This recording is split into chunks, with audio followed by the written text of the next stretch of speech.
जिन चीजों के बारे में बात नहीं हो रही थी उन चीजों की मांग भी तेज हो गई है। बाहर भले ही आपको नजर नहीं आ रहा है कि 8th पे कमीशन में काम नहीं हो रहा है, परंतु अंदर से इसका काम तेजी से चल रहा है। वेतन आयोग फॉर्मली कंसल्टेशन शुरू करे, ये मांगे अब सरकार को विश लिस्ट सौंपते हुए 45 लाख सरकारी कर्मचारी और 65 लाख पेंशन भोगियों ने सरकार को विश लिस्ट सौंपी है।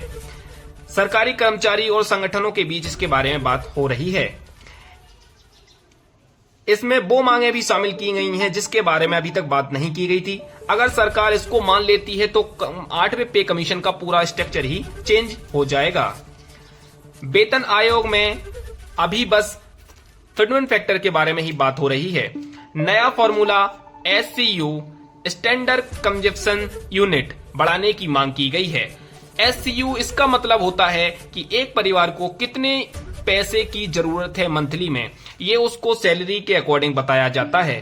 तो फॉर्मली कंस्ट्रक्शन यूनिट जो पहले 3 से गणना की जाती थी, अभी यूनियन के लीडर्स और सरकार के बीच बात होते हुए इसको 3.6 करने की मांग की गई है, जिसमें कैबिनेट सेक्रेटरी TV सोमनाथन की बेंच ने 3.6 करने की मांग की है। SCO को बढ़ाकर 3 से 3.6 किया जाए।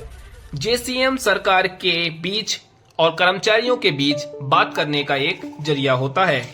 तो इसको सरकार और कर्मचारियों के बीच बात होती है, जिसमें सरकारी कर्मचारी सरकार से अपनी मांगे रखते हैं, परंतु सरकार इसके लिए बाध्य नहीं होती है कि वो आपकी मांगे माने। आखिरी फैसला सरकार का ही होता है। और एक मामले में यह भी बताया गया है कि 2004 में जब सरकार ने पेंशन को बंद कर दिया था, तो अभी कर्मचारी संगठनों ने सरकार से कहा है कि 2004 के बाद जिन कर्मचारियों ने सरकारी जॉब ली है उनको पुरानी पेंशन बहाल की जाए।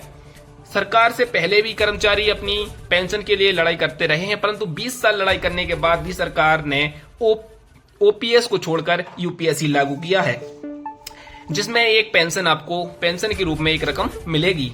2004 के बाद जिन जिन को सरकारी नौकरी मिली है उनको पेंशन दी जाए, और कर्मचारियों की सैलरी जो 10 साल में बढ़ाई जाती है उसको घटाकर 5 साल में किया जाए, जिससे कर्मचारियों की सैलरी अपने आप बढ़ने लगे।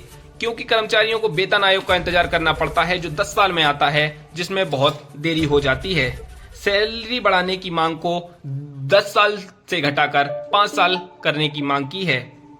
और सरकार से एक चीज की मांग की है, CGS ऐसा एक यूनिट होता है जिसमें कर्मचारियों को अपने परिवार का और अपना इलाज कराते हैं, जिसमें पहले वो इलाज कराते हैं और एक पैसा जमा कर देते हैं इलाज के दौरान, और बाद में सरकार से पैसा वो ले लेते हैं। तो अभी ये कहा जा रहा है कि जो इलाज किया जाए उसको कैशलेस किया जाए, क्योंकि पहले पैसे देने के बाद में पैसा मांगना और उसमें परेशानी होना बहुत बड़ी बात हो